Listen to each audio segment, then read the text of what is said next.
Ministry of Culture की Cultural Function and Production Grant Scheme की मखादा श्री श्री गोविंदजी नाथ संकीर्तन सिंधुना था अमा चुपना चथरखिबा workshop cum production on Basak इसै लोइसिनबगी थौरम ngasi चिंगमैरोंगदा लैबा थांगजम मानदोपता पांगथोखरे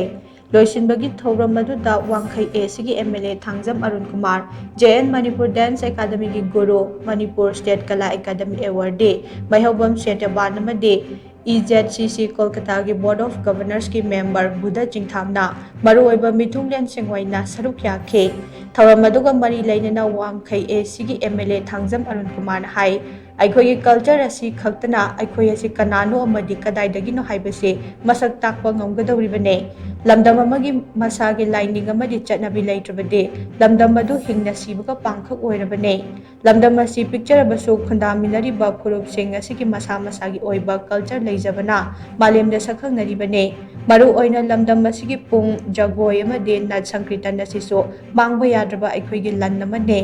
नाकल अमरोमदा साना खोनबना मालेमगी तोंगान तोंगानबा मफम कयादा lamdam असी सक ताकलिबने मसिगी दमक चाउथोकचबा फावे इपा इपुसिंगना थंबिरंबा कल्चर की पुकई असी तुंगी मिरोगी दमक योखतुना थमलंबगे तंगाई फदबा लई हाइनसो महाकना मखा ताना फोंदोखि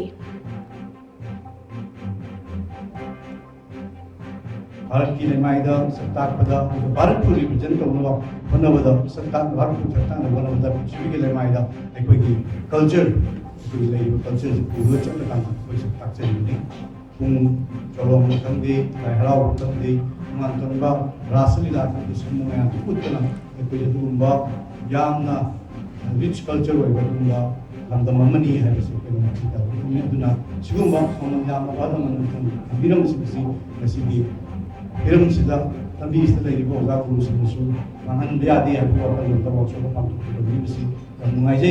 ko puning ma ko culture ko lai lai so kalga tamna ba ko tu ta lo min si malam di kari culture lai praba lai no su le tra ma tam ta isa yo ba lecture ka na ko si ka ti si ma ko to ni da ki ka ni ka da culture ko to tam da sa da ka lai ka so ko wa so ko pa ko si ki ti ngai je